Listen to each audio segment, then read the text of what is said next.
আসসালামু আলাইকুম, hello everyone. আজ আমি আপনাদের সাথে শেয়ার করব লেফট ওভার কেক দিয়ে আপনারা কিভাবে জার কেক তৈরি করতে পারেন।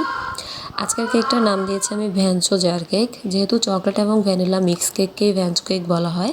আপনারা চাইলে এটা সেলও করতে পারেন অথবা বাসায়ও খেতে পারেন, মেহমানদের সামনেও দিতে পারেন। তারা আশা করি খুব বেশি পছন্দ করবে। এখানে আমি লেফট ওভার কেক নিয়েছি। কেকগুলোকে আমি মোটামুটি গুঁড়ো করে নিয়েছি। খুব বেশি ছোটো ছোটো করবেন না, মোটামুটি দাঁতের নিচে পড়ে এরকম ছোটো করে নেবেন।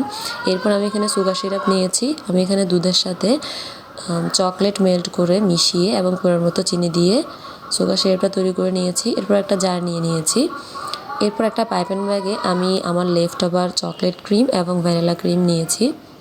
এরপর জারে কিছুটা কেক দিয়ে দেওয়া হয়ে গেলে আমি প্রথমে ক্রিমের একটা লেয়ার দিয়ে দিব।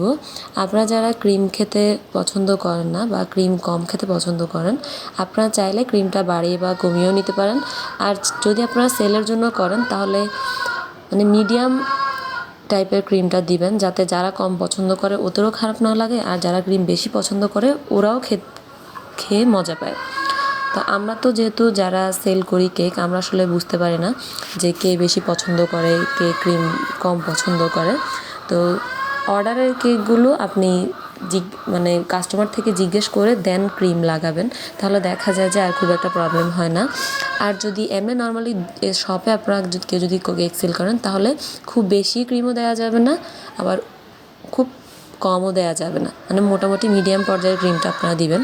তো এভাবে আপনাদের সাথে কথা বলতে বলতে আমি প্রত্যেকটা কেকের লেয়ার দিয়েছি, তারপর সুগার সিরাপ দিয়ে দিয়েছি, এরপর ক্রিমের লেয়ার দিয়ে দিয়েছি। এভাবে আমি মোট 4-5টা লেয়ারের মতো করে নিয়েছি। তো এটা হচ্ছে আমার সর্বশেষ লেয়ার। এই লেয়ারও প্রথমে কেক, সুগার সিরাপ, দেন আমি এখন ক্রিম লাগিয়ে দিচ্ছি।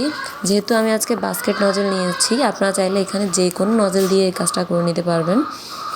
আপনারা চাইলে 1M নজল দিয়ে উপরের একটা রোজ তৈরি করে নিতে পারবেন এবং উপর থেকে স্প্রিঙ্কেল দিয়ে খুব সুন্দরভাবে এটাকে ডেকোর করে নিতে পারেন। তো আমি যেহেতু আজকে বাস্কেট নজল দিয়েছি, আমি খুব বেশি একটা ডেকোর করে নিই। এভাবে চারপাশ থেকে ঘুরিয়ে এভাবে সহজভাবে ডেকোর করে নিয়েছি। আর উপর থেকে আমি এভাবে রেইনবো স্প্রিঙ্কেল দিয়ে দিচ্ছি। তো এভাবে আমি আমার জার কেকটাকে তৈরি করে নিয়েছি। তো আশা করি আজকের ভিডিওটি আপনাদের কাছে ভালো লেগেছে।